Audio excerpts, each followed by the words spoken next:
guys, I have basically finished my first CBL lecture, which was amazing. Absolutely love it.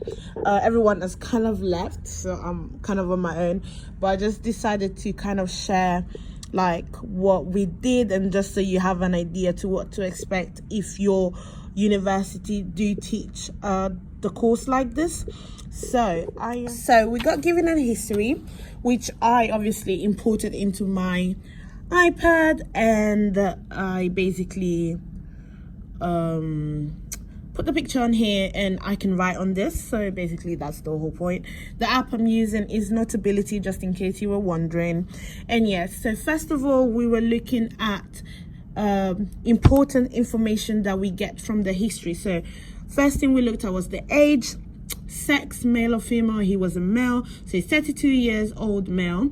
Another important thing we always have to look at is ethnicity, because depending on certain ethnicity, certain condition might be more prevalent, and you know, it's good as well because certain medication may work with certain ethnicity or work better to say. So yeah, we looked at the presenting complaint, which is basically elevated BP, and patient history, he's usually fit and well.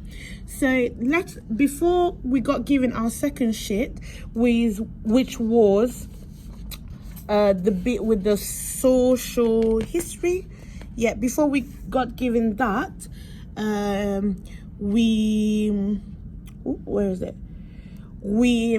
were prompted to basically talk more about what we would like to know from the patient. So that our teacher basically asked us what kind of question would we ask, and that's when we went into details in suggesting family history, food intake, medical history, lifestyle, associated symptoms. Then our teacher went on to giving us this sheet of paper, which is basically the history, and we gathered that he's a male, obviously Caribbean, although born in England, is normally fit and well, doesn't take any drugs. And then we now questioned ourselves. We said, okay, what else can we ask? So we asked, obviously, does he take any recreational drugs? These are other questions that we could ask. And then allergies, the patient has got allergies to penicillin. And then family history. So the family history includes the father, the mom, and the siblings. And what we could gather is that the father was diagnosed with hypertension at 49. So that is relevant because obviously we need to understand whether the hypertension could be genetical or could be from lifestyle. So, you know, there are things we need to put into consideration. Then we got given another sheet of paper that had basically the answers to the question that we were prompted to obviously ask, and these were the answers. So he never smokes, takes 20 units per week, found out today that you should only take 14 units per week, so that is the norm.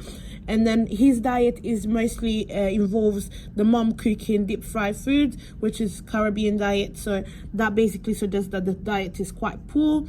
And then he doesn't make use of recreational drug. Occupation, quite sedentary because he's a computer programmer, so that's really good. Well, really good in the sense that we now know that obviously he needs to do some more exercise.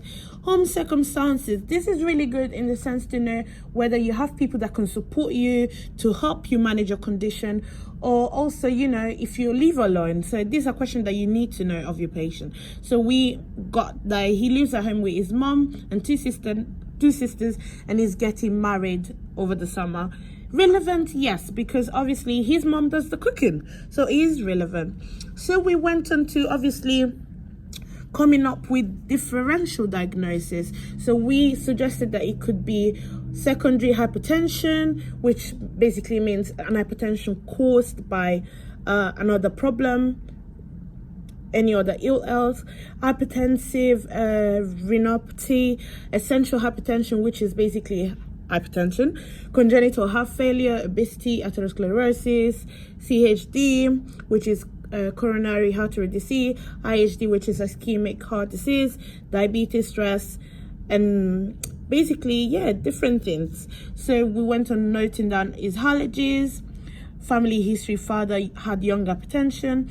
Investigation, we went to deciding what investigation we would offer for this patient. So we said BP measuring, ambulatory monitoring of his blood pressure, cholesterol check, review of offer a review appointment, basically bring the patient back in, BMI, weight check, BM, urine deep for protein, and things like that. Just, basic investigation that you would suggest. We noted down his social history, so alcohol, poor diet, sedentary lifestyle, and stressful. We got told that there is a nice thing that you could do when you're a GP practice or placement, which is a Q-risk score, which is to check the likelihood of the patient having a stroke or an MI from the condition that they're suffering. Then we got given another sheet which basically answered our investigation questions, which is basically we've now referred him to for a blood test. His cholesterol levels have come back, his BM have come back, and things like that. Blood pressure monitoring has come back. And basically, post-investigation, a useful guideline to use is the NICE guidelines, where we can then look at the hypertension and management, the management and diagnosis of hypertension, which is really good. So we then went on to discussing on how to navigate onto the NICE guidelines, and yeah, I really loved that bit. And then we got this useful information to use, especially for managing hypertension, and when to use certain medication like ACE inhibitors are basically not meant to be used for patients who are 55 years or older, or black patient of any age. So basically it gives you like a little flow chart or diagram that you have to follow, and that will literally help you in knowing what medication to give for a patient that is coming in with or that you want to start medication for hypertension. So basically that is really it. And then we got obviously a learning outcome, which is what she wanted to achieve from this session.